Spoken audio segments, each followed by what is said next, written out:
नमस्कार मंडळी.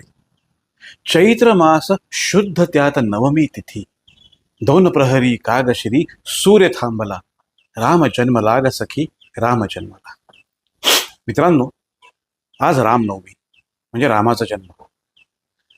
1608 मध्ये याच तिथीला असाच एक कट्टर रामभक्त जन्माला आला, नारायण सूर्याजी ठोसर म्हणजे श्री स्वामी समर्थ रामदास. आज या दोन्ही महापुरुषांना वंदन करण्यासाठी रामनवमी साजरी करूयात. प्रत्येक मन्वंतरामध्ये एक मनु जन्माला येतो. एका मन्वंतरात 76 महायुग आणि एका महायुगात 4 युग. एका मन्वंतराच्या सतयुगामध्ये मनुने विष्णूची आराधना केली आणि सांगितलं की पुढच्या जन्मी तुम्ही माझ्या पोटी जन्म घ्यावा अशी माझी इच्छा आहे. प्रसन्न होऊन विष्णूंनी मनुला सांगितलं की त्रेतायुगात तू राजा दशरथ म्हणून जन्म घेशील आणि तुझ्या पोटी मी प्रभू रामचंद्र म्हणून जन्म घेईन, विनाशाचा नाश करायला.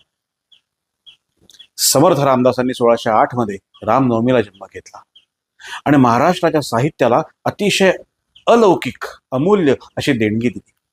आधुनिक काळातील उपनिषद म्हणून दासबोधाला आपण संबोधतो. मनाचे श्लोक, करुणाष्टके अशा कित्येक साहित्य कृत्या समर्थांनी आपल्याला दिल्या. प्रभू रामचंद्रांना आपण कर्तव्यदक्ष मर्यादा पुरुषोत्तम प्रभू रामचंद्र म्हणतो, कारण प्रत्येक भूमिकेत आपली मर्यादा ओळखून त्यांनी त्यांची कर्तव्य पार पाडली. आई वडिलांचं ऐकून मुलाचं कर्तव्य पार पडलं. भरताला गादी आणि स्वतःला वनवास घेतला. पती म्हणून सीतेची लाड पुरवायला मृगाच्या मागे धावले आणि पतीचं कर्तव्य पार पाडलं. रावणावर मात करून परत अयोध्या आल्यावर जनतेचा आग्रह म्हणून एक राजाचं कर्तव्य पार पाडायला सीतेला अग्निपरीक्षा द्यायला लावली. नंतर राम राज्य प्रस्थापित केलं अयोध्येमध्ये. तीच अयोध्या ज्यावर आज तागायत कुणी मात करू शकलेलं नाही.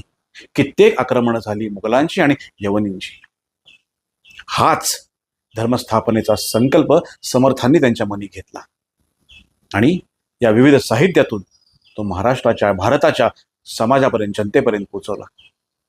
मित्रांनो, राम कथा, राम गोष्ट, रामायण सत्य की असत्य याचा वाद न घालता तथ्य की अतथ्य हे जाणून घेणं महत्वाचं आहे. आपल्या मनामध्ये विनाशाचा नाश करणारा राम जन्माला येणे आणि धर्मस्थापनेसाठी समर्थांना पूजणे म्हणून रामनवमी साजरी करूयात. रामनवमीच्या सर्वांना शुभेच्छा. जय श्रीराम. श्री स्वामी समर्थ.